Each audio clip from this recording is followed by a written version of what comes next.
I'm Rohan Walsh. I'm the creative director of TradeGecko. We make inventory and order management software for wholesalers and e-commerce businesses, and I love design.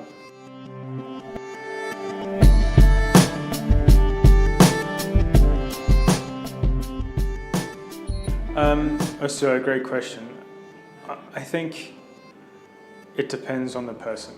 It really does. In the same way that a drummer could have been drumming in his garage from the age of 8 years old, or he's seen his dad or an uncle or a friend doing it and has copied him. He's sat down and listened to his favorite songs over and over again until he's been able to nail down every single beat, versus someone who's gone to Juilliard and has got 8, 9, 10 years of classical drum training.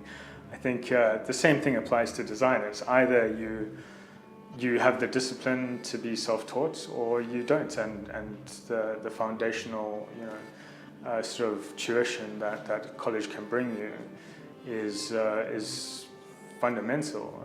And I think by not going to college, you potentially miss out on other things as well, and it's worth saying. I think social development is greatly aided by going to college and being in those kinds of environments.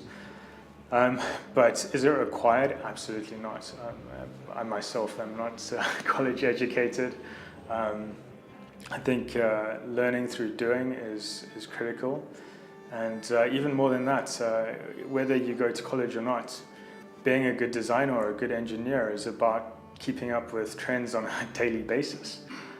There is no silver bullet. You don't go and get a degree and then you're able to just know instinctively what the patterns that you should be following or what the new best practices are. And you only really get that by being so invested in your chosen career path that every day you're reading and you're absorbing and you're consuming media that will help you to be better at your role. I think, look, it's obviously design is subjective. You're not solving an equation. It's not black and white. It's hard to sometimes maintain courage when you're designing.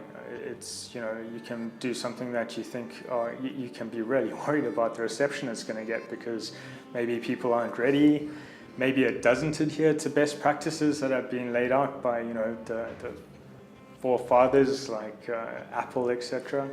But you need to have sort of enough faith in your own skill set and your own inherent talent to be able to execute designs that are unique to you. And I think that's, and that probably holds true of any career where you're giving so much of yourself personally to the work.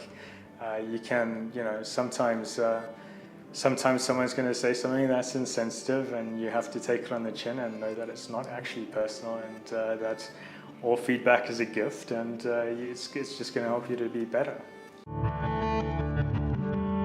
Basically we were designing everything when I started in tables. I can't quite remember where CSS was when I started, but everything was table based. If you wanted rounded corners on a rectangle, it was a bitmap image, and 4 of them comprising each of the 4 corners. So everything was table-based, whether it was a HTML email or a web page or an e-commerce store. Everything was put in a table cell. So we had these insane sort of matrices of tables on every page, and then sort of from there I started. Web standards became a big thing, and semantic code and HTML and CSS, and things got progressively better and cleaner. And so we suddenly had tools like Bootstrap to use as frameworks. And so for me personally, I think from designing really small B2B, from designing really small like bed and breakfast websites, that were completely non-interactive, and there was maybe a contact form if it was very advanced, to progressing through that to more and more interaction and more video and more animation. Done my fair share of Flash websites in the entertainment industry, and then onto things like massive e-commerce projects,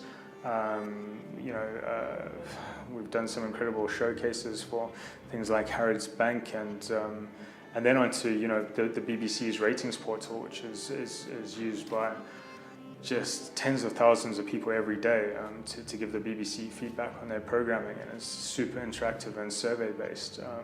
So that's sort of the trajectory of my career, and then handily ended up in Singapore, and TradeGecko being my first sort of software as a service company, where you have this long-term ownership over solutions, is fantastic.